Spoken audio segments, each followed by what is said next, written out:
Welcome boys.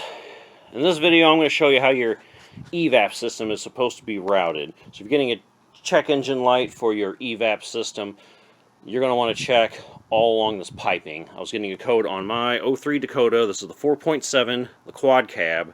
This is an 03. And I was getting a code for an EVAP leak. So I had to go to the junkyard to look and see how one was supposed to be routed, and that's because when I went under mine, there was some funny business going on, and things weren't routed properly. So having no idea how it was supposed to be, and going on the internet and finding nothing, because these cars predated the internet, essentially, we're going to go over everything that I found, and then how everything is routed. So from under the hood, you have your battery here. And on this side of the battery, you've got this purge valve, and then under it down here is a filter, a little charcoal filter. This is what the filter looks like removed out of the car. This is the one I took off from the junkyard. I didn't need it, but I took it anyway. So you see there's only one large nipple on here on the bottom. So when it sets in here like this, like it is in there, there's going to be a big hard line hose coming off of it. It's going to be this thing right here. So this hose runs under this battery tray and then up through a little hole where it attaches this hose fitting like that onto the filter. Now, like I said, if you follow this hard line, it goes back here and under the car. But before we get ahead of ourselves, this is the purge valve. So there's two hoses coming off of it. You see those two fittings right there? There's two of them. One of them is coming out of here and running up into the manifold for vacuum. The other one is joining that big one that we found earlier. These two right beside each other, the little one and the big one, are both running under the truck. So if you need to know which was what, pretend this is on that purge valve. You see this top one, so top bottom, top one is the one going to the manifold. This bottom one is joining our big hose like so. And then these two are running all the way under the truck. And then you'll see they both come to a U-shaped deal, the little one and the big one. So I'll go under the truck and show you where they're going. Alright, we're under the truck. So here's the wheel. And then right up with the front drive shaft here,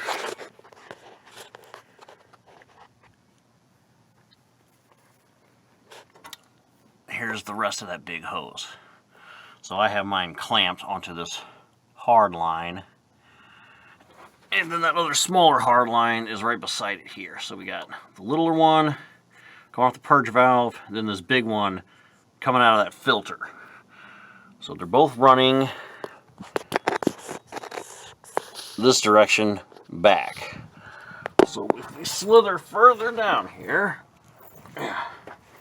on the other side of this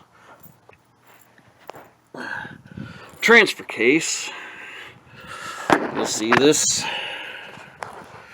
I guess this is some sort of vacuum solenoid tester thing. Vacuum, I don't know what this thing's called, but there's some big pod on the other side of this tray here. But following our hard line, we have the little one, and then we've got our big one. So the big one is hanging out up above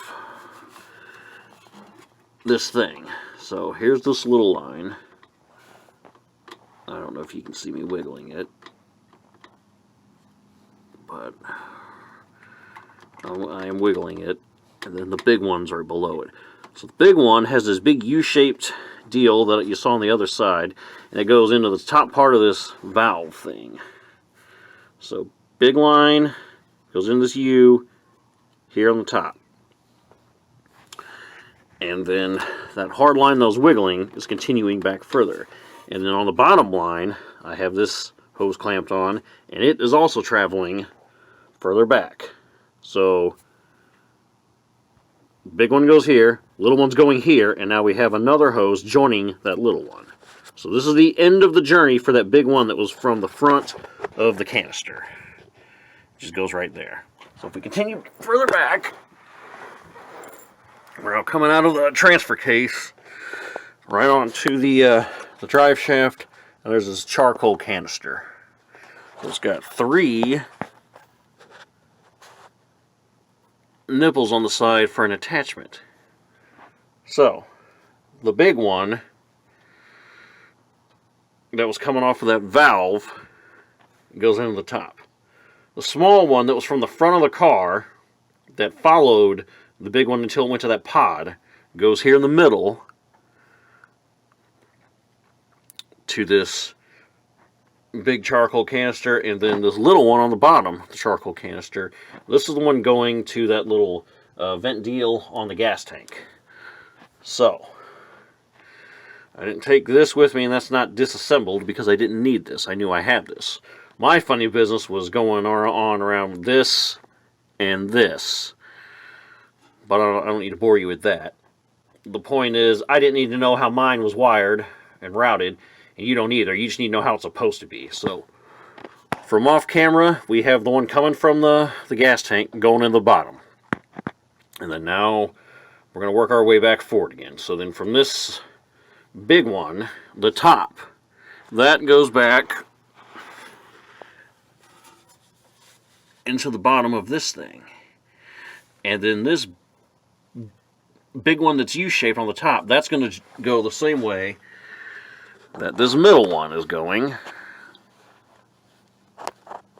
They both take off from the valve. Big one's going, little one's coming off of the canister. And then they go all the way forward as you saw earlier. Make sure that they don't hit a drive shaft or anything, as mine was. My drive shaft had worn through somewhere around here. So again, that's a little one on the canister, boop. And then this one goes on the top of the valve. And then they go all the way up to the front of the car, where this big one goes into the bottom of this filter. And then that little one that was joining it goes all the way up to the front, to the bottom of the purge valve. And then at the top of the purge valve, you have another one that is going into the manifold.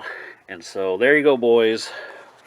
Short little video on how your EVAP system is supposed to be routed on your 2003 Dodge Dakota with the 4.7 liter V8. This one has the quad cab and the 4-wheel drive. Not that it makes a difference, but now you have the basic concept of where those are supposed to go. Your application might be different. That might be located someplace else. It might be further back. I know some of these Dakotas on different years, that canister, that this filter is further down. And then the valve itself might be as well. That might not be up here. It might be elsewhere. But that's what you're looking for. That's the routing it's supposed to take.